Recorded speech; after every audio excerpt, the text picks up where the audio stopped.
Assalamualaikum warahmatullahi wabarakatuh. Halo semuanya.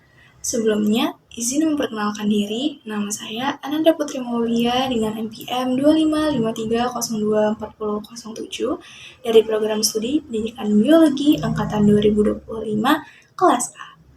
Nah, di video kali ini saya akan menjelaskan terkait manajemen administrasi laboratorium. Jadi, langsung aja ya.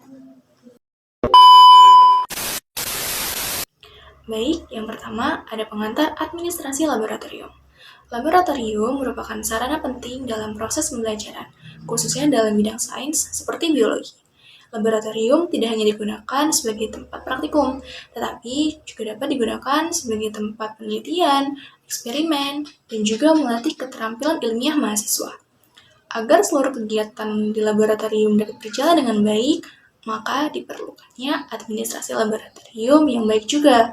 Nah, administrasi laboratorium itu berfungsi untuk mengatur semua kegiatan yang ada di lab, seperti penggunaan alat dan bahan, lalu perencanaan jadwal praktikum, dan juga menetapkan prosedur keamanan, keselamatan kerja selama berada di lab. Nah, dengan adanya sistem administrasi laboratorium yang baik, maka diharapkan seluruh kegiatan di lab dapat berjalan agar lebih aman, tertib, dan juga efisien. Yang kedua, ada teori dasar administrasi laboratorium.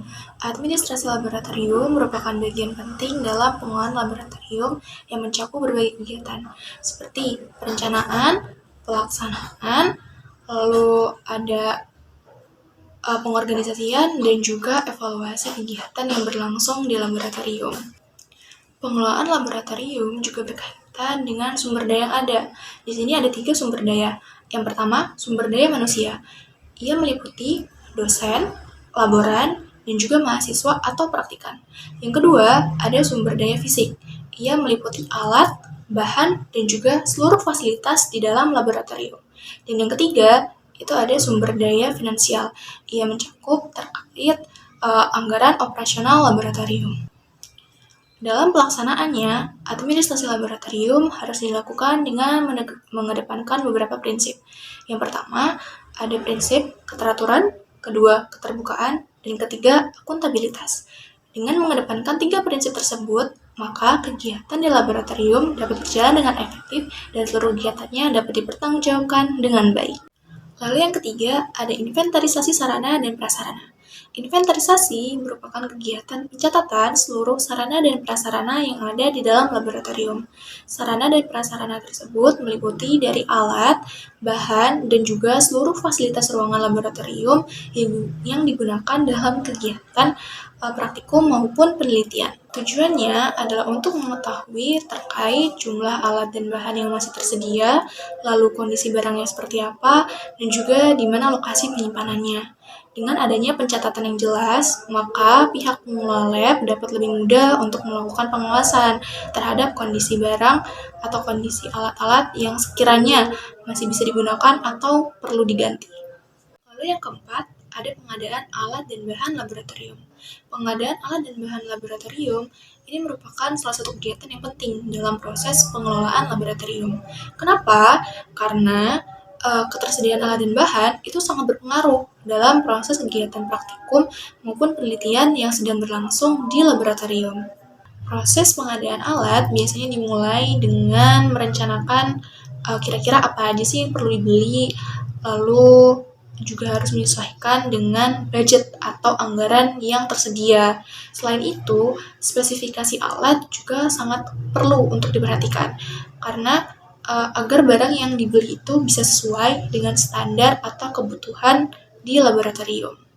Yang kelima, ada pemeliharaan dan perawatan alat lab. Nah, pemeliharaan dan perawatan alat lab ini sangat penting untuk memastikan bahwa alat-alat tersebut dapat digunakan dalam jangka waktu yang lama serta menghasilkan data yang akurat.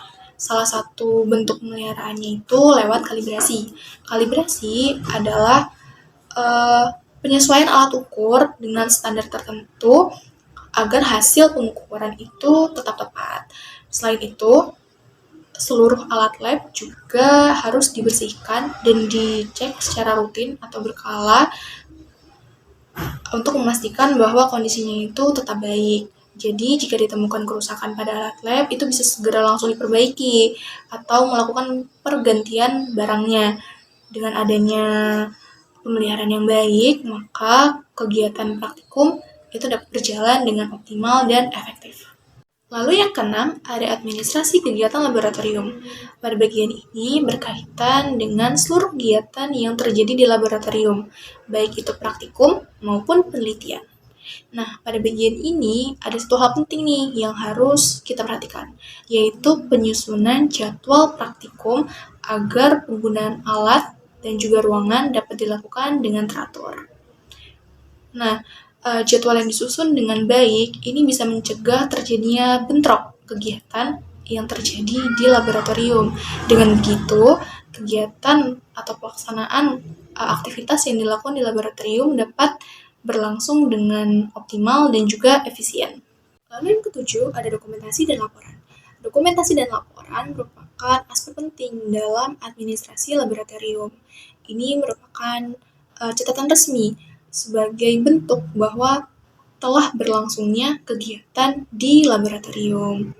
Nah, dokumen ini biasanya itu bisa berupa laporan praktikum, lalu pencatatan alat dan bahan yang telah digunakan, lalu catatan pemeliharaan alat, serta berbagai dokumen penting lainnya.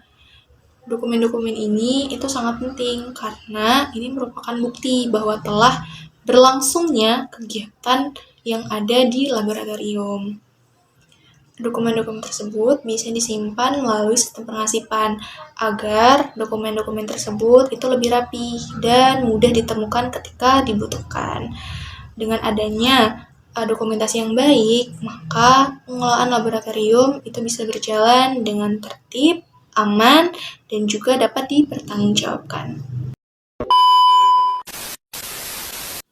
Jadi, sekian penjelasan materi manajemen administrasi laboratorium dari saya. Kurang lebihnya saya mohon maaf. Dan saya akhiri. Wassalamualaikum warahmatullahi wabarakatuh.